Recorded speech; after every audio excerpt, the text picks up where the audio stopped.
சிவசிவ திருச்சிற்றம்பலம். சிவயோகிகளை உண்பித்த பயன் யாது? இக்கேள்விக்குரிய விடையினை காண்போம்.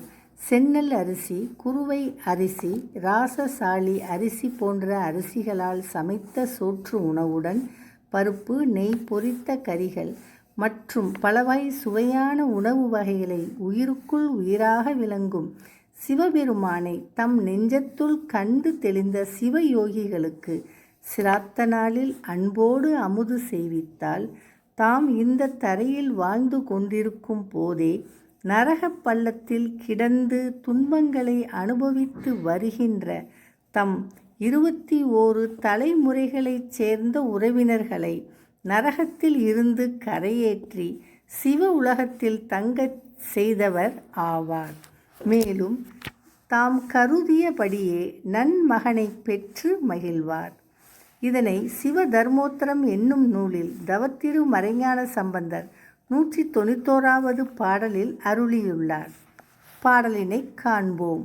உரைத்த இவ்வாகவேதம் உயிருக்கு உயிர் உணர்ந்தார் தம்மை அருத்தினர் சிராத்தத்து அன்பால் அழுங்கிய மூவேல் சுற்றம் இருத்தினர் சிவலோகத்தில் எண்ணியபடியே தாங்கள் கருத்தினுள் களிப்பும் பொங்க புதல்வனை பெற்றே காண்பார் என்பதாகும்.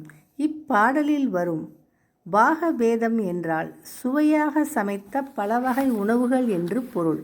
உயிருக்கு உயிர் என்றால் சிவபெருமான் என்று பொருள்.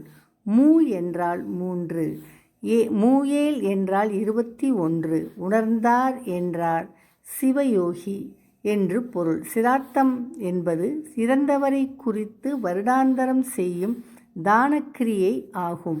அழுங்கிய என்றால் வருத்திய என்று பொருள். அருத்தினர் என்றால் உண்பித்தவர் என்று பொருள். இருத்தினர் என்றால் தங்க வைத்தவர் என்று பொருள். திருச்சிற்றம்பலம்.